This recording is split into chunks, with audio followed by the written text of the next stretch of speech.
მოგესალმებით ძვირფასო ტელემაყურებლებო, ჩვენ სიამოვნებით წარმოგიდგენთ თქვენ ტელევიზია ერთსულოვნების ახალ გადაცემას, რომლის სათაური იქნება ერთსულოვნების სალონი. სალონი ფრანგული სიტყვაა და იგი გულისხმობს წრეს, გარკვეულ წრეს ადამიანებისა, რომლებიც იკრიბებიან საიმისოდ, რომ ისაუბრონ ხელოვნებაზე, კულტურაზე, მეცნიერებაზე, რელიგიაზე. ამ გადაცემაში ჩვენ მოვიწვევთ რამოდენიმე სტუმარს, ხოლო მისი წამყვანები ვიქნებით მე, დეკანოზი ზურაბ ცხოვრებაძე და თინათინ გოჩაშვილი.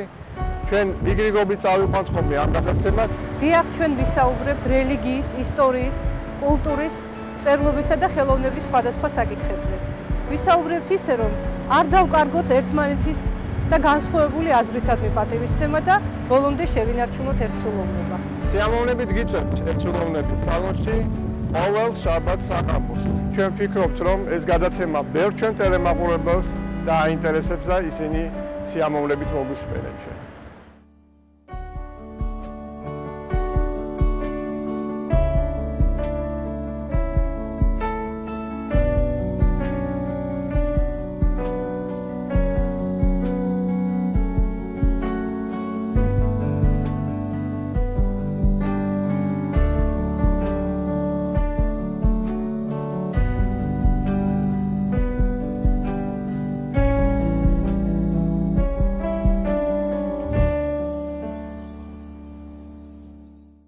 ჩვენ გადავწყვიტეთ, რომ ჩვენი პირველი გადაცემა მიგვეძღვა ისტორიის საკითხებისადმი.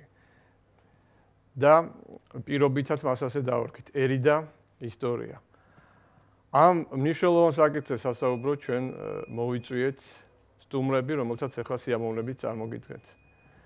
მიტრიპოლიტი ანანია ჯაფარიძე, იგი გახლავთ წალკისა და მანგლისის ეპარქიის მმართველი და საპატრიარქოსთან არსებული რეალური ისტორიის დამდგენი კომისიის თავმჯდომარე. მას დაცული აქვს დისერტაცია ისტორიაში და გახლავთ პროფესორი. მეორე ჩვენი სტუმარი გახლავთ ქალბატონი მანანა გაბაშვილი, ისტორიკოსი აღმოსავლეთმცოდნე, ისტორიის მეცნიერებათა დოქტორი, ბატონი გოჩა საითიძე, ისტორიის მეცნიერებათა დოქტორი, პროფესორი, პედაგოგი, რომელიც ახალგაზრდებს ასწავლის ისტორიას და ბატონი ვაჟა კიკნაძე, ისტორიისა და ეთნოლოგიის ინსტიტუტის დირექტორი, ისტორიის მეცნიერებათა დოქტორი. ბუნებრივია, არჩევანი ჩვენი შემთხვევითი არ გახლავთ და იმისთვის, რომ ჩვენ იმპულსი მივცეთ ჩვენი გადაცემის დაწყებას, მე მინდა მოვიტანო ციტატა წმინდა ილია მართლისა, ჭავჭავადისა, რომ ისტორიის შესახებ, რომელიც ფაქტიურად მოკლედ შეჯამებული სახით წარმოგვიჩვენ ჩვენ იმას, თუ რა მნიშვნელობა აქვს ერისათვის ისტორიას. ისტორია იგი დიდებული ტაძარია, საცა უწირავს ერთიან სულს ერისას და საცა აღუმართავს ერთ თავისი დიდებული და დიდბუნებოვან კაცთა უწმიდესნი ხატნი. და ზედ წაუწერია დიდთა საქმეთა მოთხრობა, ვითა საშვილიშვილო ანდერძი. ერი, რომელსაც ახსოვს ეგ თავისის ერთიანობის სულის წირვა, ეგ თავის დიდბუნოვანი კაცნი და დიდთა საქმეთა ამბავი, კეთდება, ხნევდება, გულონდება და თამოწონებულია ყველგან. ჭირია თუ ხენია. აი ამგვარი გახლავთ ეს ციტატა და ბუნებრივია, რომ ალბათ კარგი საზდო მოეცა ჩვენს გონებას იმისათვის, რომ ჩვენ გავაგრძელოთ საუბარი ისტორიის მნიშვნელობის შესახებ. მე მინდა მეუფე თქვენ გთხოვოთ საუბრის დაწყება. აი მაინც რას ნიშნავს ისტორია ერისათვის? რა მნიშვნელობა აქვს ისტორიის ცოდნას ერისათვის? რატო სწავლობთ ისტორიას? რატო ვიკვლევთ ისტორიას? რატომ დაგვიტოვეთ ჩვენ წინაპრებმა ანდერძად ის, რომ ჩვენ განსაკუთრებული ყურადღება უნდა მივაქციოთ ჩვენს წარსულს? ჩვენ წინაპრებს ისტორია, ისტორიული მეცნიერება, საერთოდ ისტორია ჰქონდათ შემუშავებული და ეს იყო ჭეშმარიტებაზე დაფუძნებული, რომ ქართველი ერი ერთიანი იყო და მთლიანი იყო უძველესი ხანიდან, ვიდრე ბოლომდე, სანამ რუსები შემოვიდნენ კავკასიაში. ერთიანი ერი იყო, მთლიანი ერი იყო. ამიტომაც იყო, რომ საქართველოს არც ერთ კუთხეში რაიმე კუთხური თქვათ არ შექმნილა ან კულტურა, ან თქვათ ისტორიული წარმოდგენა, არამედ ყოველი კუთხე საქართველოსი და ყოველი ადგილი იყო მთლიანობის გამოხატველი. რა მომენტიც არ უნდა ყოფილიყო რომელიც დარჩებოდა დაუპყრობელი საქართველოს ნაწილი, ის გამოხატავდა სწორედ საქართველოს ერთიანობას, საქართველოს მთლიანობას. ასე რომ ისტორია ჩვენ გვესაჭიროება მომავლისათვის, იმისათვის, რათა ვერმა შეინარჩუნოს ეროვნება, მთლიანობა, ერთიანობა, სულისკვეთება, იყოს მოუდრეკელი, ასე რომ ჩვენ ისტორია გვიყვარს და ისტორიას ვსწავლობთ იმისთვის, რომ გქონდეს დიადი მომავალი. ბატონო ვაჟა, თქვენ ისტორიის ინსტიტუტის დირექტორი ხართ, ბუნებრივია, ეს არის ის მთავარი სამეცნიერო დაწესებულება, სადაც ხდება კვლევა ისტორიისა და ალბათ ეს კონცეფცია განსაზღვრულია ჩვენი ისტორიკოსებისა. თუ ჩვენ დავივიწყებთ ჩვენს ისტორიას, მაშინ სხვა დანარჩენი მსოფლიო დაგვივიწყებს ჩვენ და ნამდვილად ასეა. ისტორიას დიდი აღზრდელობითი მნიშვნელობა აქვს და მაგალითის მომცემია, მაგრამ თავარია როგორ მივაწვდით, ეს არ ნიშნავს იმას, რომ ყალბი ისტორია მივაწოდოთ. და აი მთავარი კონცეფცია ეს არის, რომ იყოს მართალი ისტორია, იყოს პატრიოტული ისტორია, იყოს ჩვენ მიერ შესწავლილი და თავისთავად პატრიოტიზმი ეს ცუდი სიტყვა არ გახლავთ და ნამდვილად საჭიროა, იმიტომ რომ თავისთავად ისტორია არის პატრიოტული მეცნიერება. ამის გარეშე ამაზე კი იყო დავა თავის დროზე ილია ჭავჭავაძესაც აქვს თავისებურად გამოთქმული იაკობ გოგებაშვილსა და ივან ჯავახიშვილს შორის. რა თქმა უნდა, პატრიოტიზმი იმას არ ნიშნავს, რომ ჩვენ რაღაც გავაღვივოთ ზედმეტად და არასწორად წარმოვაჩინოთ ჩვენი ისტორია, მაგრამ როგორც ვთქვი და კიდევ ერთხელ გავიმეორებ, ჩვენ იმდენად დიდარი ისტორია გვაქვს, იმდენად საინტერესო, რომ მას არ ჭირდება ხელოვნურად შელამაზება. ჩვენ უნდა მივიტანოთ უბრალოდ ის საინტერესოდ, გასაგებად ჩვენს ერამდე. და ეს ყოველთვის იდგა, მე მგონი ეს პრობლემა ერისათვის ისტორიის მიწოდება და დღესაც დგას ეს პრობლემა. გრიგოლ ბაქიძე ქართველებს მიმართავდა, რომ ისტორიის ფესვებს ჩაეჭიდეთო და თუ ამ ფესვებს ჩაეჭიდებით, მაშინ ეს ფესვები არწივის ფრთებად გექცევათო თქვენ. ანუ აი სწორედ ეს აი წმინდა ილია მართლის, ჭავჭავაძის, სხვა შორის ვაჟა-ფშაველას, გრიგოლ ბაქიძეს მათი დანახული ისტორია ფაქტურად ეს ასაჩინოებს იმას თუ რაში გვჭირდება ჩვენ ისტორია და როგორ უნდა წარმართოთ ეს. აი ბატონო გოჩა, თქვენ პედაგოგი ხართ, ასწავლით უმაღლეს სასწავლებელში და ბუნებრივია, აი ცოცხალი კავშირი გაქვთ ადამიანებთან, რომლებიც სწავლობენ ამას და აი ამ ურთიერთობაში როგორ ხედავთ თქვენ სწორედ ისტორიის მნიშვნელობას, ისტორიის აზრს? მოგახსენებთ, მომავალ. ისთვის რომ გავიაზროთ, როგორ ვიცხოვროთ მომავალში, ამისთვის საჭიროა წარსულის ცოდნა, ანუ აწმყოში როგორ ვიცხოვროთ და მომავალი როგორ დავგეგმოთ. ბოდის გიხდით. აი ვაჟა-ფშაველას აქვს ძალიან საინტერესო ნათქვამი, რომ ისტორია იწერება არა იმდენად წარსულის, რამდენადაც აწმყოსთვის.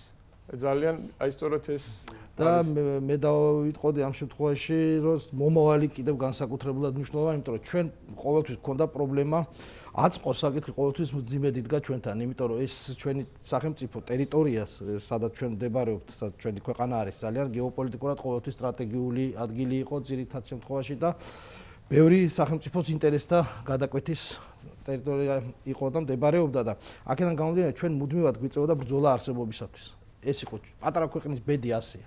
და სწორედ აი ვცდილობ ხოლმე რომ აუხსნა სტუდენტებს გადავსწე ის რომ როგორ მოვიტანეთ ჩვენი თავი აქამდე, როგორ მოხდა რომ ამდენი საუკუნის განმავლობაში დაწყებული არ გავარაბდით, გავრომაელდით, ყველა ცდილობდა თუ გნებავთ ჩვენი ერთმორწმუნე ბიზანტიიდან დაწყებული წარმართი მონღოლებით დამთავრებული ჩვენს ასიმილაციას და თავისთან რომ იტყვიან ათქვეფას. აი როგორ გადარჩა ჩვენი ერი, რა ფაქტორები იყო გამომწვევი ამისი, როგორ მოხერხდა. ავიღოთ რა ეს მარტივი არ იყო. ხანდახან ახლა პატარა როცა მოდის დაუშვათ შედარებით ნაკლები ასაკ ფიქრობს რომ ეს ჩვეულებრივი ამბავი, ეს არ არის ჩვეულებრივია, თუნდაც ჩვენს გვერდით მეუფეო, რა თქმა უნდა და იმ დიდი გამძლეობის უფლის შემწეობა რასაკვირველია, იმიტომ რომ პირდაპირ, იმიტომ რომ ჩვენთვის განსაკუთრებით მეოთხე საუკუნე, როცა ჩვენ ქრისტიანობა მივიღეთ, სარწმუნოება და სახელმწიფო ფაქტობრივად და სამშობლო იდენტიფიცირებული იყო და ავიღოთ თუნდაც ჩვენს გვერდით იყო ჩვენზე არანაკლებ კულტურული ერი, ალბანეთის ერი იყო და იმან ვერ გაუძლო ამ ისტორიის ქარტეხილებს და აერიშე ნებავთ და სადღა არიან წითელ წიგნში არიან შეტანილები ჩვენთან აი ეს ალბანელები გნებავთ აი უდინები უდებს რო ეძახიან მოგეხსენებათ არიან, მაგრამ ძალიან ცოტა. აი რა რატომ მოხდა რომ მათ ვერ გაუძლეს ისეთივე ქრისტიანები იყო როგორც ჩვენ და ჩვენს გვერდით ცხოვრობდნენ და ჩვენ როგორ მოვახერხეთ რომ გავძელით და დღემდე მოაღწიეთ აი მიუხედავად ასეთი ქარტეხილებისა. ესე იგი რაღაცა არის ის თვისებები განსაკუთრებული თვისებები და მე აბსოლუტურად დავეთანხმები მეუფეს. ეს არის წმენა და მეორე მხრივ სახელმწიფოებრიობის სიყვარული. აი მე მინდა ხოლმე მამაო შევასწავლო სახელმწიფოს სიყვარული. ანუ ერთია სამშობლოს სიყვარული და მეორე იმ სამშობლოში ჩვენ გვაქვს დაახლოებით 3200-3000 თუ ავიღებთ რომ დაიაენი იყო პირველი სახელმწიფოებრივი გაერთიანება და ასეც იყო, ჩვენ გვაქვს დაახლოებით 3200 წლოვანი სახელმწიფოებრიობის უწყვეტი ტრადიცია თუ არ ჩავთვლით აი რუსეთის პერიოდს. და მე-6 საუკუნეში იყო კიდე სასანიანთა ირანმა რომ გააუქმა ჩვენთან მეფობა, თუმცა მაშინ აღმოსავლეთ საქართველოში გააუქმა და დასავლეთ საქართველოში არსებობდა ეგრისის სამეფო. აი პირველად როდესაც მთლიანად გაუქმდა ჩვენი სახელმწიფოებრიობა, ეს იყო 1801 წლიდან მოყოლებული 64 წლამდე, როცა აფხაზეთის სამთავრო გააუქმა რუსეთმა და სახელმწიფოებრიობა რომ დავკარგეთ და თბილისის და ქუთაისის გუბერნიად ვიქეცით. აი ეს არის ჩემთვის ამოსავალი წერტილი. როგორ გადავრჩით და როგორ შევინარჩუნეთ და სიყვარული სახელმწიფოებრიობისადმი. აი ბევრმა ჩვენმა ტელემაყურებელმა შეიძლება არ იცის თუ რა დიდი წვლილი შეიტანეს საქართველოს ისტორიის კვლევაში აღმოსავლეთცოდნეებმა. ეს ბუნებრივიცა, იმიტომ რომ ჩვენ შეხება ქონდა აღმოსავლურ სამყაროსთან და აღმოსავლური არაბული, თურქული, სპარსული წყაროების შესწავლის გარეშე რა თქმა უნდა საქართველოს ისტორიის ბევრი ფურცელი ჩვენთვის უცნობი დარჩებოდა. ამიტომ, როდესაც საქართველოს ისტორიაზე ვლაპარაკობთ, მის შესწავლაზე ვლაპარაკობთ, რა თქმა უნდა აქ აღმოსავლეთცოდნეების ძალიან დიდი შრომის გარეშე, რა თქმა უნდა ჩვენ ვერაფრით ვერ შევხედავთ რეალობას. აი ქალბატონი მანანა სწორედ აღმოსავლეთცოდნეობის, ქართული აღმოსავლეთცოდნეობის შესანიშნავი სკოლის წარმომადგენელი გახავთ და დღეს ჩვენ თხოვეთ მას რომ მონაწილეობა მიიღო ამ გადაცემაში. პირველ რიგში მინდა მოგახსენოთ რომ თემატიკა გადაცემისა ერი და ისტორია ყველა დროში იყო აქტუალური. რადგანაც ერი და ისტორია განუყოფელია. ისტორიისადმი სწორ მიდგომას და ანალიზს უდიდესი მნიშვნელობა აქვს ერის წინაშე დასმული ინტერესების რეალიზაციის და ქვეყნის წარმატებისთვის.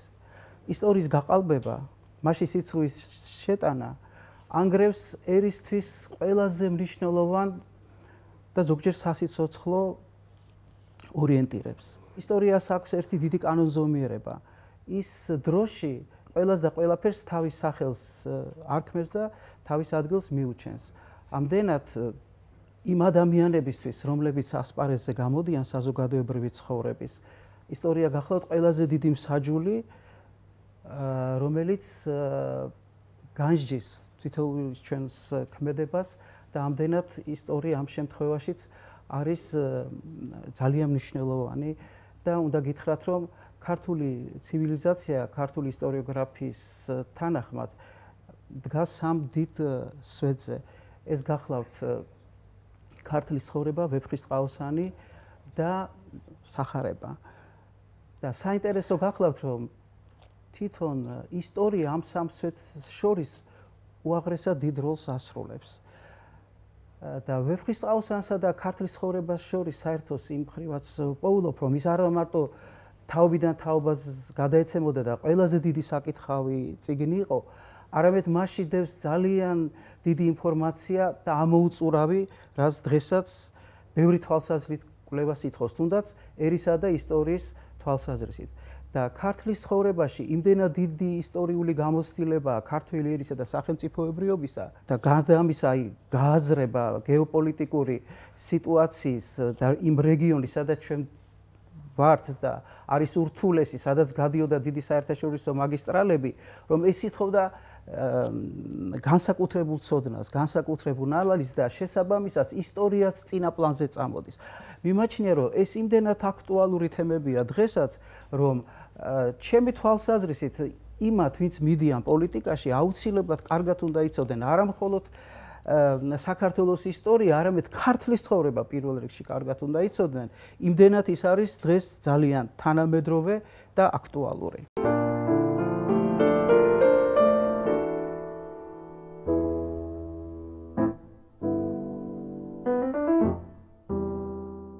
დიდი მადლობა ქალბატონ მანანა, სწორედ ქართლის ცხოვრებას შეეხეთ, იმიტომ რომ ეს მართლაც მე ვფიქრობ ერთ-ერთი მტკივნეული საკითხია.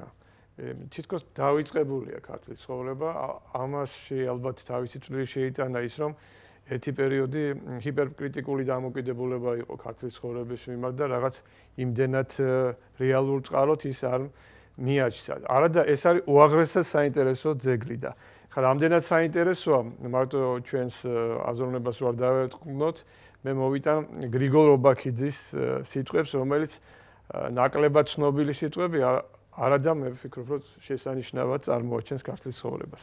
აი რას ამბობს გრიგოლ ობაქიძე ქართლის ცხოვრების შესახებ. ქვეყანაზე ძვირად მოიპოვება სად არის ქართლის ცხოვრებისა. ეს არის არა მარტო ისტორია, არამედ ნამდვილი ეპოსი. დიდი ეპოსი დიდი ხალხისა. და იშვიათია ისეთი პოემა არა მარტო ჩვენში, რომელსაც შეუძლია დაუპირისპირდეს ამ მხრივ ქართლის ცხოვრებას. და ცოტა ქვემოთ განაგზობს. ქართლის ცხოვრების ანალები გენიის ცეცხლის ნამსხვრევები არ არის, მაგრამ ეს კიდევ ცოტაა. ქართლის ცხოვრება დიდია როგორც ეპოსი, მაგრამ უფრო საოცარია იგი როგორც ისტორია. აი ესეთ საოცარ სიტყვებს ამბობს ქართლის ცხოვრების შესახებ გრიგოლ ობაქიძე და სამწუხაროდ დღევანდელ ქართველობას, განსაკუთრებით ახალგაზრდობას იმდენი შეხება მასთან არ აქვს. ცოტა მე ვფიქრობ, რომ ცოტა დავიწყებული აქვს ეს მნიშვნელოვანი წყარო. ქალბატონო მანანა შესანიშნავად ბრძანა და ყურადღება მიაპყრო ისტორიის გაყალბების საკითხს და ქართლის ცხოვრებაზეც არის შეიძლება თქვა იგივე რომ ბრძანა ქალბატონო მანანამ რომ შეიძლება მოყვეს ისტორიის გაყალბებას ძალზე სავალალო შედეგი მომავლისათვის. ერთი მაგალითად თუნდაც ქართლის ცხოვრების მიმართ დამოკიდებულება თქვენ ახსენეთ ახლა ჰიპერკრიტიკული დამოკიდებულება წყაროების მიმართ საერთოდ.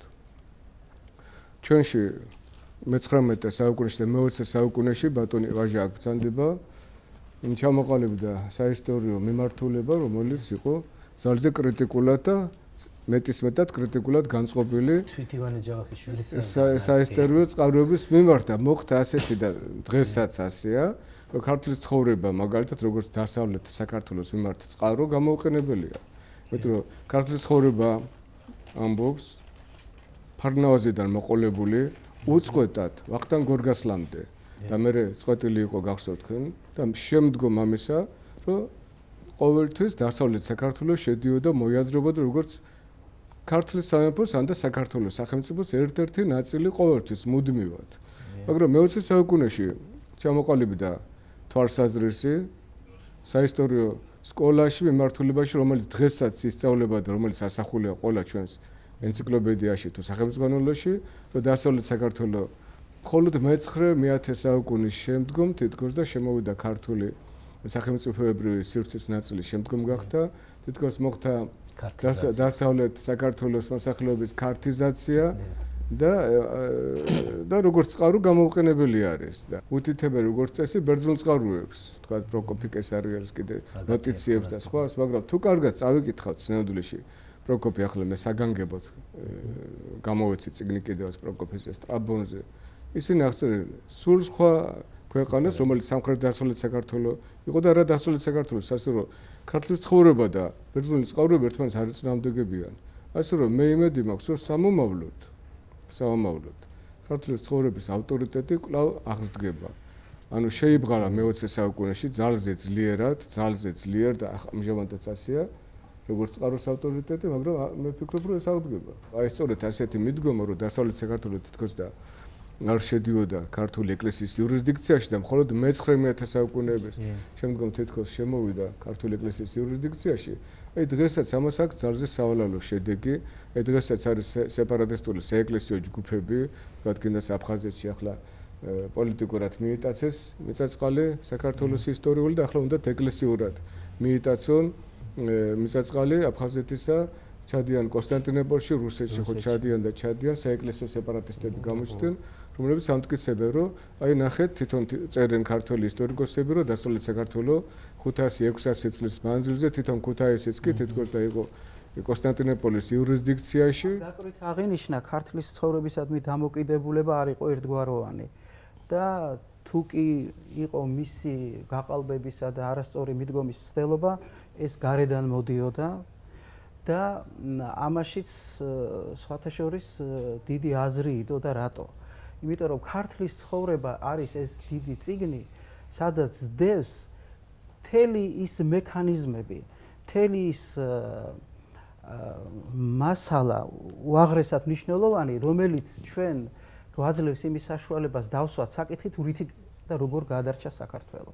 აქ არის უამრავი პრობლემა, რომელიც არ არის ამ კუთხით შესწავლილი. აი მაგალითად, ეს არის პოლიტიკისა და ზნეობის საკითხი, პოლიტიკისა და განათლების საკითხი, აღზრდის საკითხი. მე ერთ მაგალითს მოგიყვანთ თამარის ეპოქის თაობაზე. ძალიან ხშირად თამარის ეპოქის წარმატებაზე საუბრისას აღნიშნავენ აი ამ ოქროს ხანაზე, რომ ეს არის მისი პოლიტიკის, ეკონომიკის, ასე თქვა, დიდი პროგრესი და დიდი წარმატება, მაგრამ ერთ-ერთი მთავარი საკითხი ის გახლავთ, რომ ის იყო დაფუძნებული პოლიტიკის ზნეობაზე. და ამდენად თამარ მეფე ჩემთვის დღეს არის ძალიან აქტუალური. აი რას გულისხმობ პოლიტიკის ზნეობრიობაზე. მისი ისტორიკოსი ამბობს, რომ ის ქვეყანას მართავდა არა სიცრუით და არა ძალადობით, არამედ სამართლიანობით. აი ეს არის ერთ-ერთი ის დიდი ფაქტორი, რაც აყალიბებდა ურთიერთობებს ხელისუფალის ხალხთან და რაც თავარია თვითონ ეს ხელისუფალი თავისი თვისებებით, აი რომ მიაქციოთ ყურადღება, როგორები არიან ქართველი მეფეები, რა თვისებებს ატარებენ. ეს არის აუცილებლად გონიერი, თავშეკავებული, სამართლიანი, თუმცა ყველა არა ქალბატონო. არა, ძირითადად მეფის ინსტიტუცია ლაპარაკი, იცით? გამონაკლისი არ არის. მეფეებში საკმაოდ ბევრი არა, ძალიან გთხოვთ რა. ოჩქარე მეფეც იცით რა, მეფის ინსტიტუტი, არა, მეფის ინსტიტუტი, რომელიც აღზრდას ექვემდებარება, ის ამ თვისებებს მოიცავს და თვითონ მეფე ქართველი ერისთვის არის ორიენტირი თვითონ მთელი საზოგადოებისთვის თავისი თვისებებით. ამას ძალიან დიდი მნიშვნელობა აქვს. იცით რა, ის ვინც ამოვარდნილია ისტორია მას თავისი პასუხი გასცა. და ჰარმონიული აღზრდა მეფის იმას ნიშნავდა, რომ ის იყო არა მხოლოდ ამ თვისებებით შემკული, რაზეც მე ხლა ვლაპარაკობდი, არამედ აუცილებლად განათლებულის და სხვათა შორის მე კიდე ერთი რამ მინდა ვთქვა, რომ განათლება განსაკუთრებულ როლს ასრულებს იმ რეგიონში, ურთულეს რეგიონში, სადაც ჩვენ ვართ. პირადად მე მაგალითად ეს კითხვა დიდი ხანია გამიშთა, რატომ იყვნენ ბაგრატიონები ასეთი განათლებულები და დიდი წვალებისა და ფიქრის შემდეგ გავიაზრე ეს, რომ ბაგრატიონების განათლება გაპირობებული იყო ამ ურთულესი რეგიონით და მათი ბრძოლის იარაღი არ იყო მხოლოდ იარაღი პირდაპირ მნიშვნელობით, არამედ ცოდნა და განათლებაც იყო. იმიტომ რომ ეს რეგიონი ითხოვდა სწორ ანალიზს, სწორ მიდგომებს. აი მაგალითად, როდესაც ჩვენ ვლაპარაკობთ ერისა და ისტორიის მიმართებაზე, აი ძალიან საინტერესოა ეს ქართველი მეფეები როგორ ამზადებენ ერს ძალიან დიდი ისტორიული მოვლენებისთვის. ეს იცით ძალიან საინტერესო მომენტია, ეს არ ხდება შემთხვევით. ავიღოთ თუნდაც დავით კურაპალატი. საქართველოს გაერთიანება ეს პროცესი იწყება, ძალიან დიდი ისტორიული მოვლენა. მაგრამ ამისათვის რა არის საჭირო? მაგრამ მარტო ბატონო გოჩა, მე არ ვარ თანახმარ, რომ მარტო გადარჩენისთვის ვიბრძოდით. ჩვენ ძალიან დიდი და მასშტაბური ისტორია გვაქვს და მე ვფიქრობ, რომ ამ კუთხითაც გადახედვას საჭიროებს საქართველოს ისტორია. ჩვენ მარტო ეს გადარჩენა თავისთავად განათლებაში ძდებს გადარჩენა და განათლებაში დევს საქართველოს ისტორიის პერსპექტივები. ბოდიშის მოხდით ჩაგერცები. ქართველებს სულ მუდმივად ასწავლიდნენ, ახლა მე მახსოვს საბჭოთა პერიოდი, სულ მუდმივად ეს იყო, რომ აი როგორ წვალობდით, როგორ უნდა გადარჩენილი ხავით, როგორ და უცბად მოდის გადამჩენი. ანუ აი ის დემაგოგია, პოლიტიკური დემაგოგია, რასაც რუსეთის იმპერია ჯერ და საბჭოთა მერე რუსეთი აწარმოებდა, რომ ჩვენ გადაგარჩინეთ, ჩვენს იქით გზა არ ქონდა. ამის გასამაგრებლად საჭირო იყო ეს წინაპირობა. აი მაგალითად ეხლა დავით კურაპალატი ვახსენე. დავით კურაპალატი ერს რო ამზადებს საქართველოს გაერთიანების პროცესში. ნახეთ ოშკის ტაძარზე ის ბიზანტიის იმპერატორის გვირგვინშია გამოსახული. ეს რას ნიშნავს, რომ მას აქვს აღმოსავლეთის და დასავლეთის დიდი პოლიტიკა და ბიზანტიის იმპერიის ჩანაცვლებაზე აქვს პრეტენზია და ეს თემა სულ მუშაობს გიორგი მეორესთან, დავით აღმაშენებელთან, თამარ მეფესთან, რომელიც ვარძის ფრესკაზე წითელი ფეხსაცმელებით არის და ეს მხოლოდ ამის ჩატარების უფლება მხოლოდ ბიზანტიის იმპერატორს ჰქონდა და ამ თემებზე ამჟამად მუშაობ და არაჩვეულებრივად საინტერესო ჩანს ჩვენი ისტორიის მასშტაბი და პირადად ჩემი აზრით ეს მასშტაბი რო არ ქონოდა დღეს ჩვენ აქ არ ვისხდებოდით, იმიტომ რომ ამ მასშტაბითაც ვიკვებებით ჩვენ დღემდე. მაგრამ იცით და რაც თავარია, ამას იცით რა საინტერესო თემის კიდე საქართველოს საზღვაო ინტერესები და ზღვისადმი დამოკიდებულება. აი მაგალითად ქართველთა ზღვა რო ქვია შავ ზღვას მე-10 საუკუნეში და ამას სპარსელი ისტორიკოსი ამბობს და თანაც იმ დროს სპარსელები საერთოდ ზღვაოსნობაში დიდ როლს ასრულებენ, ეს ხო უკვე საერთაშორისო პოლიტიკის ინტერესში ხვდები შენ ამას ნიშნავს, არა? ამიტომ ჩვენ კომპლექსურად უნდა განვიხილოთ და როდესაც მე ვამბობ თუ როგორ ამზადებს და თემატიკაში მინდა ჩავშდე ერისა და ისტორიის, აქ იცით რაზეა საუბარი, რომ ნახეთ რას აკეთებს დავით კურაპალატი, აძლიერებს ეროვნულ იდეოლოგიას, აძლიერებს ქართულ ეკლესიას.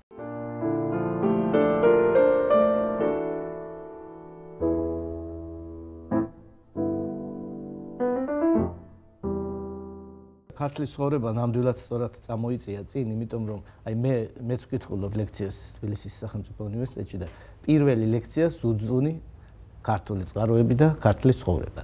სწორედ იმიტომ რომ ერთგვარად არის დავიწყებული და ეს ისეთი თემაა, რომელიც მე მიმაჩნია, რომ ამის გარეშე არ უნდა იწყებოდეს ერთად ლექცია და შესწავლა საქართველოს ისტორიის და ცალკე ჩამოთვლი ყოველთვის, რომ აი ძველი ქართლის ცხოვრება ლეონტი მროველიდან ეგრეთ წოდებულ 100 წლიან მატიანამდე, ანუ ჟამთა აღწერლის წინვალე 100 წლოვან მატიანამდე და აი ეს თემა ნამდვილად ძალიან აქტუალურია. ქართლის ცხოვრება ეს არ არის მარტო საქართველოს ისტორია, მართლაც ეს არის ბრძნული წიგნი, ეს არის ყველაფერი, ჩვენ რომ ეს წიგნი არ ქონოდა, აი ეს კრებული, ნარატიული, ანუ თხრობითი წყაროების კრებული, ჩვენი ისტორია მაშინ არაფერი არ იქნებოდა. ეს იქნებოდა პატარა ნაგლეჯები. აი იქ სადაც უკვე ქართლის ცხოვრება წყდება, უკვე ჩანს როგორ გვიჭირს ისტორიის აღდგენა. ქართლის ცხოვრება არის ფასდაუდებელი განძი. ეს რომ არ არსებობდეს, ჩვენ გაბმული ისტორია არ გვექნებოდა. მგონი ჯობია დავამთავროთ, მაგრამ დგანს დავიწყეთ ეს თემა. ჩვენ შევხედეთ ქართლის ცხოვრების ავტორიტეტს დღეს და მისი ავტორიტეტი იყო ძლიერი და დიდი და შეიბრალა მე-19 საუკუნეში დაიწყო ილია ჭავჭავაძეს აქ თქვენ გახსოვთ კარგად ეს თხზულებებში ებზოდა პატკანოვს პირველი და არა ივან ჯავახიშვილი რა თქმა უნდა ჯერ დაბადებულიც არ იყო მე მგონი ახალგაზრდა იყო ძალიან როცა ესე იგი პატკანოვი მიზანმიმართულად ამბობდა რომ ეს არის ვახტანგ მე-6-ის ან თქვა და ასე შემდეგ და ესე იგი გაუნათლებელი ბერების დაწერილია ამისა პატკანოვი თქვენ მოგეხსენებათ იყო ძალიან ცნობილი დიდი მეცნიერი პეტერბურგის უნივერსიტეტის ქეროპე პატგანოვი კი დიახ კათედრა ჰქონდა იქ არმენოლოგიის კათედრა და მთელი ეს კავკასიიდან საქართველოსიდან სტუდენტები იქ მიდიოდნენ და სწავლობდნენ ჯერ კიდე არ იყო ქართოლოგიური ცენტრი იქ და ნიკო მარიც იყო მისი მოწაფე და ასე რომ ნიკო მარის მე ბევრი მოწაფეები იყვნენ შემოვიდნენ საქართველოში ასე რომ სწორედ აი ეველია აქცევს ყურადღებას ქათახაღატში რომ აი ხელს იწვდის ტაოს კარზე ხელს იწვდის დასავლეთ საქართველოზე და უნდა როგორმე ესე იგი ჩვენი ისტორიულიდან ამოგლიჯოს ან ჩვენი ისტორიული მეხსიერებიდან დასავლეთ საქართველოს ეს სურდა მაშინ პატკანოს ეს ილიამ შენიშნა ასეთი იყო მთელი მიდგომა ქართიზაციის თეორიისა მთლიანად რომ თითქოს იქამდე საქართველოს არ არსებობდა და მხოლოდ ასე ვთქვათ მე-9 საუკუნეებში ქართის ტომი იყო თითქოს ასეთი რომელიც წყაროებში არ ჩანს საერთოდ რომელიც გაძლიერდა ეკლესიის მეოხებით გადავიდა დასავლეთ საქართველოში და მოახდინა ქართიზაცია თითქოს გადავიდა აქეთ თითქოს ალბანეთის ნაწილი იყო ბოდბედან და თელავიდან მოყოლებული მთელი ეს ტერიტორია თითქოს ალბანელების იყო ქვემოთ თითქოს სომხების იყო მოახდინეს ქართიზაცია მთელი ამ ტერიტორიისა ესე რომ ეს შემოშავდა ეს ქართიზაციის თეორია სწორედ პეტერბურგის უნივერსიტეტში და ჩვენ უწმინდესი აქცევს თავის ეპისტოლებში ყურადღებას რა თქმა უნდა სრულიად უპირობოა სრულიად ცხადია რომ ბევრი რამ გადახედვა საჭიროებს ახლებურად დაანახვას მე ვიტყოდი ზოგიერთი რაღაცის გახსენება არის საჭირო იგი დაკავშირებით და ეს აშკარაა მაგრამ ამის გარდა კიდევ ერთი საკითხი რომელზეც მინდა გავამახვილო ყურადღება ეს გახავთ ხედვა ისტორიისა სულიერ თვალსაზრისით ასე ვთქვათ ისტორიის ღვთისმეტყველება და აი ჩვენ ძველ მატიანეებს მეუფე დამეთანხმება და ქონდათ განსაკუთრებული სულიერი ხედვა ამ საკითხებისადმი და სწორედ ამასთან დაკავშირებით ჩვენ შევწერეთ დეკანოზი გიორგი გუგუშვილი რომელიც გახლავთ ისტორიკოსი მას დისერტაცია აქვს დაცული ისტორიაში და იგი ჩვენ გვესაუბრება 100 წლოვანი მატიანის ავტორისა და მისი დამოკიდებულების შესახებ ისტორიისადმი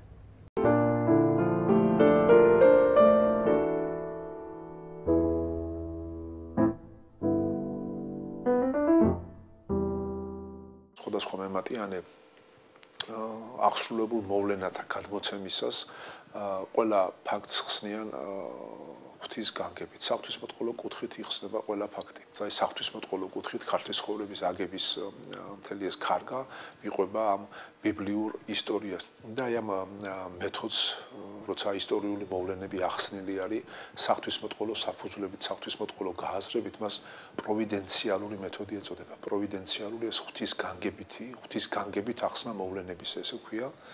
და ფორმულირება ღვთის განგებისა ესეთია, რომ ღვთის განგება ესაა უფლის ძალის, სიბრძნის და სახიერების განუწყვეტელი მოქმედება, რომელიც ყველა კეთილწამოწყებას შეეწევა, წყალობას უყოფს, წარმართავს და ქართლის ცხოვრებაში უამრავი ეპიზოდია, სადაც პირდაპირ ესია, რომ განგებითა ღვთისაითა, ან შეწევნითა ღვთისაითა, წარმართებითა ღვთისაითა, ყველა მემატიანე, რომელიც წერდა თხზულებას და ესაა გაგრძელება და ჟამითი ჟამად იწერებოდა ქართლის ცხოვრების თხზულებები, ღრმად განსწავლული ღვთისმეტყველი იყო, ან სასულიერო პირი, ან საერო პირი, რომელიც კარგად იცნობდა, საფუძვლიანად იცნობდა მსოფლიო ისტორიას, ასევე კარგად იცნობდა და კარგად იყო, ღრმად განსწავლული იყო ღვთისმეტყველებაში და გადმოსაცემი მოვლენის აღწერისას საოცარ სიბრძნეს ამჟღავნებდა. შესანიშნავი ნიმუში არის ჟამთა აღწერილი სასლოვანი მატიანე, რომელიც ძველი ქართლის ცხოვრების ამ თხზულებათა ბოლო დამაგვირგვინებელი მონათხრობია.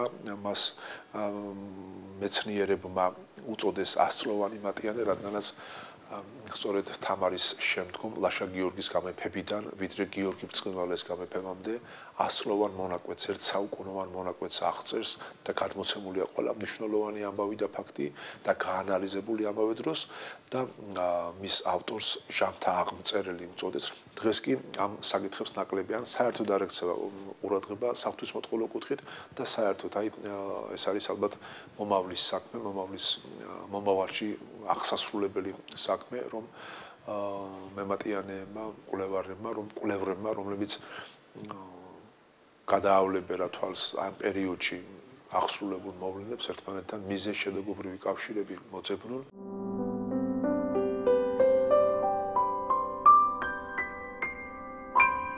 საგანგებოდ მივაქციე ყურადღება, რომ სხვადასხვა ეპოქის წმინდანები, მაგალითად წმინდა დავით და კონსტანტინე, როდესაც ისე ტყვეთარიან ჩავარდნილი და რას პასუხობენ თავის, ესე იგი, დამატყუებებს.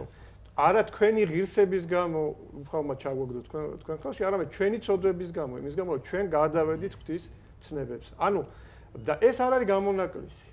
ამასვე ამბობს კონსტანტინ კახი დაახლოებით მეტაკლები ინტერვიუ. ამასვე ამბობს ბიძინა ჩოლოყაშვილი. ჩვენი სიმცირე, ჩვენი ცოდვების გამო, როცა ლაპარაკობს სპარსელთა სიმრავლეზე, ჩვენი სიმცირე, ჩვენი ცოდვების გამო არის და ახლა ესენი წმინდანები არიან, მოწამეები არიან, მაგრამ ამასვე წელს იგივე გიორგი მეშვიდე თემურლენგს რო წერილს აწეს. იქ სწორედ ეს მომენტი აქვს, რომ ესე იგი თქვენ არ გეგონოს, რომ ჩვენ იმიტომ გძლავრობ ჩვენზე, რომ ჩვენ რაღაცით უფლისაგან ახარო. უბრალოდ ჩვენ რომ რაღაც არ მოვიქეთეთ სწორად, იმიტომ გვაქვს ეს დამოკიდებულება. აი ეს არის, აი ეს კუთხე არის მაინც გასათვალისწინებელი და ჩვენ წეგნავ საუბრობდით ქართველ ისტორიკოსებს და მე-20 საუკუნის და მე-19 საუკუნის ბოლო ქართველი ისტორიკოსების განსაკუთრებულ ღვაწლს მათ უზარმაზარი შრომა გასწიეს. აქ ორი აზრი აშლება. დიდი ფუნდამენტი ჩადეს, მაგრამ თვითონ ეპოქა იყო უკვე ცოტა რთული, როდესაც წამოვიდა აი ზედმეტად იცით როგორ რაციონალისტური ესე ვთქვათ აღქმა ისტორიისა, როდესაც აი ამ სულიერი მომენტები არ იყო იდეოლოგიური იარაღი კომუნისტური რეჟიმისა. და მანამდეც ცოტა უფრო მანამდეც იყო. მანამდეც იგივე მე-19-20 საუკუნეების მიჯნიდან დაიწყო ეს ყველაფერი, მაგრამ ამანა თავის კულმინაციას მიაღწია საბჭოთა პერიოდში, იმიტომ რომ ყველაფერი მოქცეული იყო ჩარჩოებში. პირველი მეორე საუკუნეებზე რომ ადამიანს ეწერა და ესაუბრა, უბრალოდ დამეთანხმება, იქაც მარქსიზმის თეორიის მიხედვით უნდა მომხდარიყო ყველა ჩარჩოებში. იმიტომაც არის სხვათაშორის ძნელი, აი ახლა დამოუკიდებლობის პერიოდი კი გვაქვს უკვე, მაგრამ ის ჩარჩოებიდან გამოსვლა გვიჭეს, რა თქმა უნდა, ჯერჯერობით, იმიტომ რომ ამ რამდენიმე ათწლეულის ასეთ ყოფას რასაკვირველია უყავდა, არ ჩაულია. ბატონო გოჩა, აი ვიტყოდე რომ პოლიტიკური სისტემის შეცვლა ადვილია უფრო შედარებით. აზროვნების და მენტალიტეტის შეცვლა ინერცია ძალიან რთულია. სად მივედით, რომ ჭეშმარიტ ისტორიას წერს მხოლოდ თავისუფალი, ჭეშმარიტად თავისუფალი პიროვნება. თუ შეიძლება რაღაცასაც დავამატებდი, წეგან მე ალბათ რომ მან ახლა უკვე მე ცოტა შეგეკამათებით, მე არ მიგულისხმიებ რომ მარტო გადავრჩებით, ეს უბრალოდ ის შესავალი სიტყვა იყო. გასაკროელი ესე არ იყო. ჩვენ ვიყავით, თუნდაც გადარჩენისათვის ბრძოლა ერთი მხრივ იყო, მაგრამ მეორე მხრივ ჩვენ ძალიან დიდი ხნის განმავლობაში ვიყავით საერთაშორისო სისტემის ნაწილი. ეს იყო მე-15 საუკუნის შუა ხანებამდე დაწყებული ჯერ კიდევ ძველი წელთაღრიცხვის პირველი 1000 წლეული და როდესაც მე-7 საუკუნეები და როდესაც არსებობდა ეგრეთ წოდებული აბრეშუმის გზა. ჩვენ ამ აბრეშუმის გზის სატრანზიტო გზის ერთ-ერთ ძალიან საკვანძო მონაკვეთზე მდებარე სახელმწიფო ვიყავით. აქედან გამომდინარე ჩვენ გვქონდა საერთაშორისო ფუნქცია ძალიან დიდი ხნის განმავლობაში. ჯერ კიდევ ჩვენ გაქრისტიანებამდე და შემდგომაც. ანუ რასაკროელია ჩვენ მსოფლიოს ვაინტერესებდით და საკმაოდ მნიშვნელოვანი ქვეყანა ვიყავით მსოფლიოსათვის და სწორედ რომ ვაინტერესებდით, აქედან გამომდინარე ეს რეგიონი აინტერესებდა. ამიტომაც იყო ამდენი დამპყრობელი.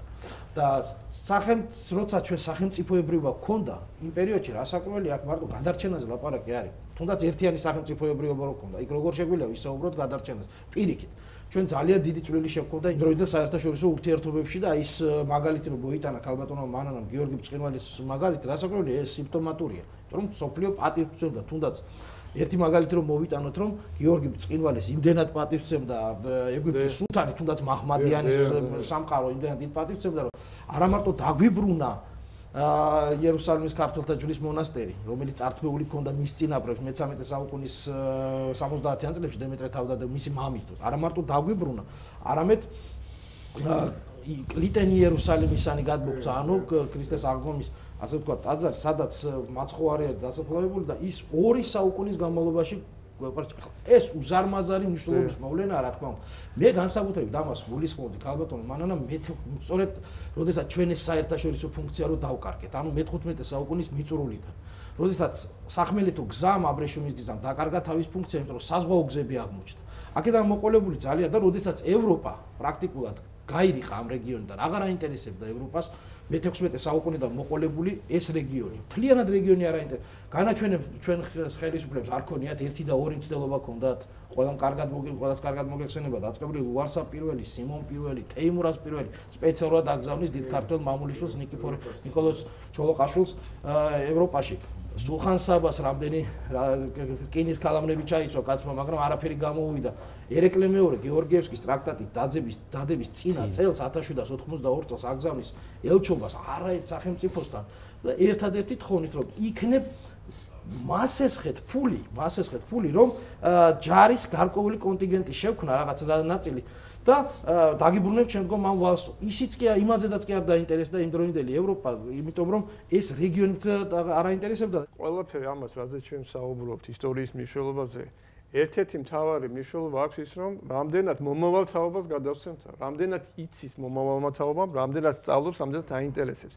სწორედ ამის გასარკვევად ჩვენმა ჟურნალისტმა მოგვიმზადა ჩვენ სიუჟეტი და ამ სიუჟეტში იგი გაესაუბრა ივანე ჯავახიშვილის სახელობის თბილისის უნივერსიტეტის სტუდენტებს, რომლებიც ისტორიის სპეციალობას ეუფლებიან და აი თუ რატო გადაწყვიტეს მათ, როგორია დღევანდელი ახალგაზრდობის დამოკიდებულება ამ საკითხისადმი, ახლა ჩვენ ამას ვნახავთ.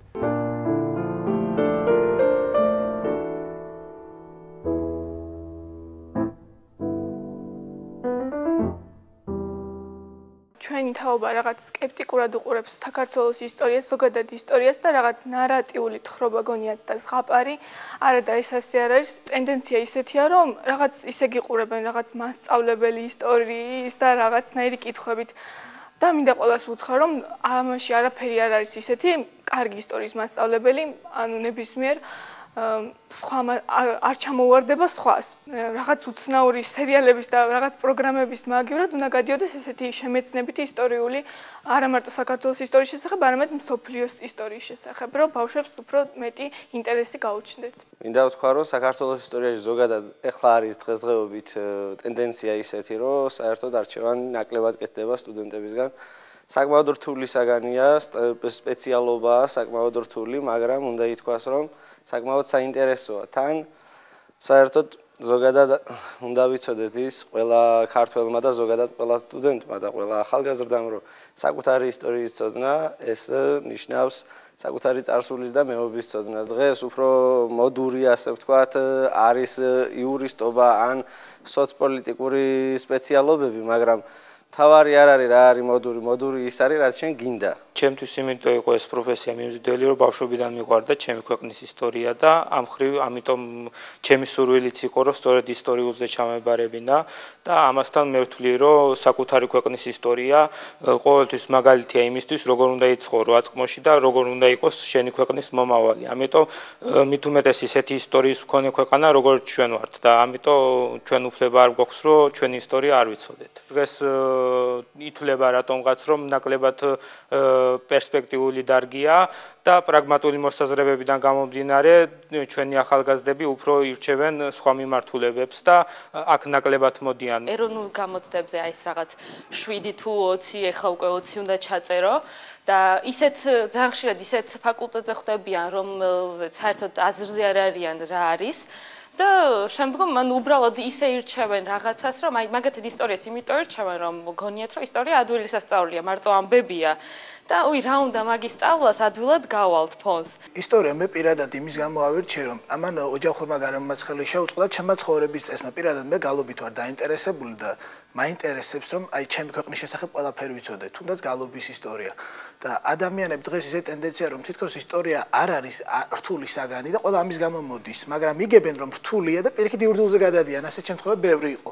სწავლაში თალას მაძლევს ის, რომ მე მიყვარს ეს პროფესია და ადამიანს რომელსაც არ უყვარს ის ვერ ისწავლის. სოფლიო ისტორიის კონტექსტში საქართველოს ისტორიას მართლაც უდიდესი როლი აქვს და უდიდესი მნიშვნელობა. ზოგადად ძალიან მიყვარს ისტორია, იმიტომ რომ ეს ძალიან საინტერესო, მაგრამ საკმაოდ რთული პროფესია, საინტერესო გასეირნება წარსულში. ჩვენი ქვეყანა პატარაა და შესაბამისად ერთ-ერთი საამაყო, რაც შეიძლება მას ჰქონდეს, ეს არის თავისი ქვეყნის ისტორია.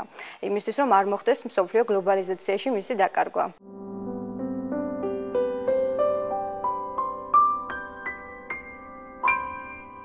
სანამ უშუალოდ აი ამ სიუჟეტის, ესე ვთქვათ, კომენტირებას გთხოვდეთ, მე მინდა ჩვენს ტელემაყურებელსაც თქვენს მოგაწოდოთ ინფორმაცია კიდევ ანალოგიურ საკითხებზე. ჩვენ დავინტერესდით საგანგებოდ თუ რა სიტუაცია, ვთქვათ, ისტორიული ცოდნის გავრცელების თვალსაზრისით დღევანდელ საქართველოში. ამ ხრივ ნახეთ გამომცემლობები, რას გამოცემენ ისინი. აღმოჩნდა ასეთი სურათი, რომ ზოგიერთი დიდი გამომცემლობა, ცნობილი გამომცემლობა, რომელსაც უკვე ყველა განათლებული თანამედროვე ქართველი იცნობს, საერთოდ არც ერთი წიგნი არ აქვს ისტორიულ თემაზე გამოცემული. არის სხვა გამოცემლობები, რომელსაც რამოდენიმე წლის განმავლობაში 1-2 წიგნი აქვს სამხრივ გამოცემული. ქართული გამოცემლობა. ახლა და ნუ ამ ხრივ გამონაკლისია არტანუჯი, რომელიც ყველაზე მეტი ისტორიული ლიტერატურა მასა გამოცემული. ახლა ის ამაზე სპეციალიზდება კიდევაც. მისთვის ეს არის პრიორიტეტი ისტორიული თემა. მეორე ჟურნალები რამდენად არსებობს? აქაც ძალიან ისეთ სიმწირი არის, აი ზოგიერთ ჟურნალში თითქოს ისტორიული გვერდების ნაკლები ან საერთოდ არ არის. არის ერთი ჟურნალი ისტორიანი, რომლის ტირაჟს მივაქციეთ ყურადღება, რომ რამოდენიმე წელს საკმაოდ გაზრდილა. ახლა რატომ მინდა მას მივაქციო ყურადღება? ესე მე მინდა ახლა ვებსაიტებზე გითხრათ, აი ვებსაიტებიც მწირია. მაგრამ აქაც აი ერთი კანონზომიერება გახავთ. ერთ-ერთი ვებსაიტზე ნახეთ ჩვენ ისტორიულ თემას, სადაც ფორუმებია. რამდენი გამოხმაურება ყავს და ძალიან ბევრი, აი თითქმის 20,000-მდე გამოხმაურება იყო. ანუ ეს იმას ნიშნავს, როგორც აი იმ ჟურნალის შემთხვევაში, რომ ტირაჟი იზრდება, ამ შემთხვევაში ვებსაიტის შემთხვევაში ის რომ ისტორიულ თემაზე როცა არის მსჯელობა, გამოხმაურება ბევრი, ანუ ინტერესი არის ხალხში. ინტერესი არის ახალგაზრდობაში და კიდევ ერთ რამეს მივაქციეთ ყურადღება, არის ერთი საიტი, soundje.g, რომელიც როგორც იქ შესავალში წერია, არის მხოლოდ ენთუზიასტების მიერ გაკეთებული, არაკომერციული საიტია. მიუხედავად ამისა, რომ ესეთ შიშველ ენთუზიაზმზე არის ყველაფერი გაკეთებული, საკმაოდ ვრცელი ისტორიული ხასიათის ინფორმაცია არის მასში ჩადებული. აი ეს ასე ვთქვათ, წინასწარი ინფორმაცია განჯისათვის თითქმის ჩანს იცით ცოტა თითქოს ცოტა ხელოვნურად რაც მომეჩვენა მათი საუბარი, მაგრამ ერთი რამე კი ჩანს, რომ ერთი კარგი ფრაზა თქვა, რომ ისტორია რო ისწავლო, უნდა გიყვარდეს. თუ არ გიყვარს, ვერ ისწავლო. აი ეს ფრაზა ძალიან მომეწონა, იმიტომ რომ ის არ შეიძლება იყოს თავსმოხვეული. ინტერესით უნდა ვაჩვენოთ ისტორია. ეს იქნება კურსი, სალექციო, ეს იქნება ფილმი თუ წიგნი. ინტერესი რას ნიშნავს, რომ აი ისეთი მომენტები ამოვარჩიოთ, რომელიც უფრო არ არის თქვათ, ესე იგი, იმდენად უკვე ქრესტომატიული, ისეთი კუთხით დავანახოთ ჩვენი ისტორია, რომ აი ამას ემსახურება, მე მგონი სწორედ ეს ფილმი გააგრძელეს საქართველოს ისტორია, რომ ეს არ არის უბრალოდ ჩამონათვალი ფაქტების და დროის მონაკვეთი. თქვენ მხედველობაში გაქვთ საზოგადოებრივი არქის მიერ მომზადებული გადაცემათა ციკლი გააგრძელეს საქართველოს ისტორია. სწორედ ამას გულისხმობ, რომ იქ არის სწორედ აი ეს პრინციპი. ინტერესი გაუღვივოთ, ნამდვილი რეალური ფაქტები, მაგრამ დანახული საინტერესოდ და ისეთი კუთხით, რომ არ შეიძლება რომ ერის ყველა წარმომადგენელს და არა მარტო ჩვენი ერის, ვინც აქ ცხოვრობს, თუ ის საქართველოს პატრიოტია, არ დაინტერესდეს, ამას მოწმობს მე რამდენადაც ვიცი გამოხმაურებები ამ ფილმზე. აი თუნდაც ახლა ერეკლეზე მე შევთავაზე, რომ ერეკლე როგორც პიროვნებაც არა მარტო როგორც აი შესანიშნავი სარდალი და ასე შემდეგ, არამედ როგორც პიროვნებაც ვაჩვენოთ, როგორც мама, როდესაც ის წერს წერილს საკუთარ შვილ თეკლა ბიჭს რომ უძახდა და როებნება რომ ჩემო შინაგან სულის ნათელო თეკლა ჯერ მარტო მიმართვა როგორია და ამჯერად ანტონ კათოლიკოსაც წერს საოცარ წერილებს. ხო და აი ასე პირადი მისი პირადი წერილები უკვე მას სხვანაირად დაანახავს ადამიანებს. აი მაგალითად რა ხდება ისრაელში. აი ჩვენი მოძმე ერია, ებრაელი ერი და ჩვენ ბევრი რამე უნდა ვისწავლოთ. ხა მარტო ის არ გმარა რომ ჩვენ სულ ამბობთ რომ ჩვენ ძმები ვართ მოძმე. ჩვენ ამ ხალხისგან შეგვიძლია ბევრი საინტერესო რამ გადმოვიღოთ. აი რასაკეთებენ ისრაელში. იერუსალიმში არის ეროვნული მუზეუმი და ეს არის ძალიან კარგად მოწყობილი. თით ყოველ დღე თქვენ ვერ ნახავთ ვერც ერთ დღეს გარდა შაბათი დღისა, რომ იქ სკოლის მოსწავლეები არ მიიყვანონ. და იქ ხდება გაცნობა ისტორიისა. კი არა, თეატრალიზებულ წარმოდგენებიც კი აქვს. ისტორიულ მოვლენებზე, ისტორიულ ფაქტებზე ამას ანახები ახლა წარმოდგენთ ბავშვობაში აი ეს ჩაებეჭდება ადამიანს. როგორ შედეგს გამოიღებს. ასე რომ რა თქმა უნდა ჩვენ აი ამ ხრივ ძალიან უნდა ვიაქტიუროთ და და იყოს აი რით არის საინტერესო ისტორია. აი როგორ შეიძლება ადამიანი უფრო უკეთესი გახდეს, დათათუთაშხიაში რო არის, აი უფრო უკეთეს გახდის ვიდრე ხარო. აი რამ შეიძლება გახადოს უკეთესი. ამ მაგალითებს ჩვენ სწორად მივაწვით.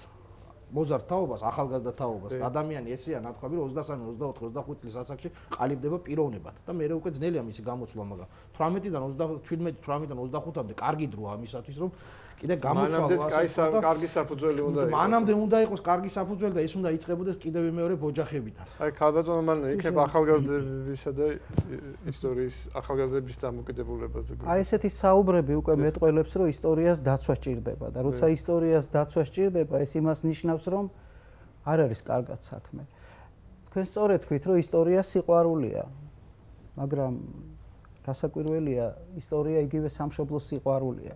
და ის ვინც ისტორიის გარეშე რჩება, ის რჩება სამშობლოს გარეშეც, პოლიტიკის გარეშეც, სახელმწიფოებრიობის გარეშეც. ისტორიასთან მუდმივი კონტაქტი იყო. იმ ღირებულებებთან იყო მუდმივი კონტაქტი. იმ ფასეულობებთან იყო და ეს არის მარადიული ღირებულებები. იცით რა შეა საქმე? ეს დანარჩენი ყველაფერი ექსპერიმენტებია. და არაერთი თაობა და ადამიანი გადაყვა ექსპერიმენტს. იმიტომ რომ ტრადიცია იმუშავებს იმას, რაც არის მარადიული. და დანარჩენი ეს არის დროებითი და შენ თუ გინდა შენი ცხოვრება დროებითზე აგო ჩათვალე რომ შენ ხარ დამარცხებული წინასწარ. ჩვენ დავინტერესდით დიდ ქვეყანაში რა ყურადღებას აქცევენ ისტორიის განათლებას. როგორ რამდენად ასწავლიან. საინტერესოა. და ეს განსაკუთრებით მნიშვნელოვანია დღეს, როდესაც ეს ინტეგრაციის პროცესი ძალიან ინტენსიურად მიდის, ჩვენ მივდივართ ევროპისკენ, დასავლეთისკენ და ბუნებრივია მათი გამოცდილების გაზიარება აუცილებლად გვჭირდება და აი რამოდენიმე ესე დიდი ქვეყნის მაგალითი გვაქვს რა ხდება მათ სკოლებში. აი მაგალითად ამერიკის შეერთებულ შტატებში მოსწავლეები მშობლიური ისტორიის შესწავლას იწყებენ მესამე კლასიდან. მათ ეს გაკვეთილები უტარდებათ ყოველ დღე, ყოველ სასწავლო დღეს. ასევე საინტერესოა რომ თვითონ ამერიკელი პედაგოგების აზრით, აი ისტორიას ვინც ასწავლის, ისინი ცდილობენ რომ რაც შეიძლება ზედმიწევნად და სიღრმისეულად შეასწავლონ ახალგაზრდა ქვეყნისა და ქვეყნის ახლო და შორეული ისტორიაც.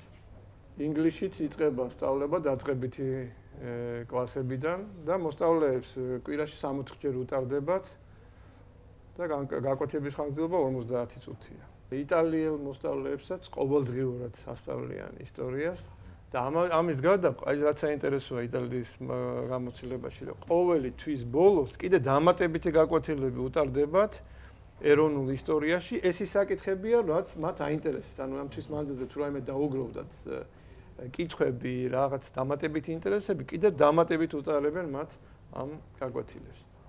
ისრაელის მაგალითი გქონდა კიდე, იქაც ბავშვობიდანვე 10 წლის მანძილზე ისწავლება ისტორია. მე-11-12 კლასში უკვე მხოლოდ არჩევითია საგნები, იმიტომ რომ ვინც რა სპეციალობით მიდის, იმას ირჩევს, თუმცა ვინცაც აინტერესებს, მაგრამ ანუ უკვე მას ბაზა აქვს და საბრძოლო აქვს, რა თქმა უნდა, და ამის გარდა ორი ტიპის სკოლებია ისრაელში. ერთი საერო, მეორე რელიგიური. აი რელიგიურ სკოლებში კიდე დამატებით უფრო გაძლიერებულად ასწავლიან ისტორიას. და ძირითადად რატომ? ეროვნულ ღირსებას უღვივებენ. ეს ყველაზე მთავარია, ეროვნული თავმოყარეობა. მე მინდა ჩვენი ტელემაყურებლების ყურადღება გავამახვილო პატრიარქის ეპისტოლეზე. საშობაო ეპისტოლია 12 წლის, სადაც პატრიარქი ხაზგასმით აღნიშნავს სწორედ ამას, რომ ესე იგი, აი ეს დამოუკიდებლობის წლები, მოვიპოვეთ დამოუკიდებლობა, საჭიროა რომ ეხლა როცა თავისუფლები ვართ, როცა აღარავინ აღარ გვაიძულებს, გავამრუდოთ და დავამახინჯოთ ისტორია, თუმცა პირუთვნელი ისტორიკოსები ამას ახერხებდნენ იმ პერიოდშიც, საჭირო ამის გაკეთება, აი ისტორიის სიმართლის გამომზეურება, რასაც გუშინ და გუშინწინ ვერ ვახერხებდით, ეხლა ეს უნდა გავაკეთოთ და აი ამ კომისიის შექმნა, რომელზეც მე უფრო ბრძანებს, საპატრიარქოსთან არის ძალიან მნიშვნელოვანი. ანუ ეკლესია ამაზე ფიქრობს, ეკლესია ამაზე ზრუნავს, მაგრამ მარტო ჩვენი ძალებით ამას ჩვენ ვერ გავწყდებით. აუცილებელია ისტორიკოსების ძალიან სერიოზული მხარდაჭერა და არა მარტო ისტორიკოსების, მთელი საზოგადოების და მამაზურა, ვიცით, ისტორიის კარგი ცოდნა კიდე რატოა მნიშვნელოვანი და თანაც დღეს. ცოტა სხვა მიმართულება მიიღოთ ქართველი ერის დამოკიდებულებამ საკუთარი და სხვისი ისტორიისადმი. იცით, ვინც არის ის საკუთარი წარსული, იმას აქვს რაღაც ბრმათაყვანისმცემლობა ყველაფერი უცხოურისადმი. ეს იმას ნიშნავს, რომ მან არის ის თავისი ქვეყნის ფასი, თავისი სამშობლოს წარსული. ეს ერთ-ერთი სერიოზული თემაა.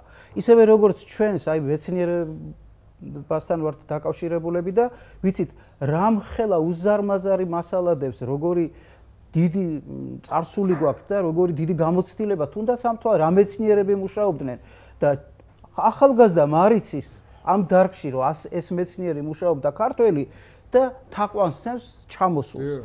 აი ესეც დიდი პრობლემა, რომელსაც მე არაერთხელ შევეჯახე. ეს არის გაუნათლებლობის სამწუხარ დავარქვათ პირდაპირ ეს სიტყვა ამას. და გაუნათლებლობა არის ყველაზე დიდი მტერი. მე არ მგონი ამაზე დიდი მტერი სხვა არსებობდეს დღევანდელ საქართველოში ჩვენთვის. მართალ ბრძანებთ. ალბათ დროა უკვე შევაჯამოთ ჩვენი გადაცემა, რა თქმა უნდა, თემები მრავალია, ბევრი დაგვრჩა სათქმელი, ბევრი რამის მოსმენაც ალბათ სურდა ჩვენ ტელემაყურებლებს, მაგრამ შეუძლებელია ეს გადაცემაში ამოვწუროთ ჩვენ ყველა ეს საკითხი.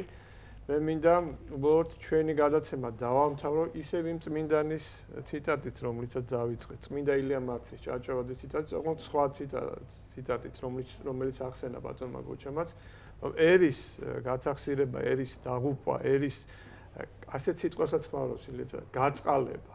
მაშინ იწყება, როდესაც ის ივიწყებს თავის ისტორიას.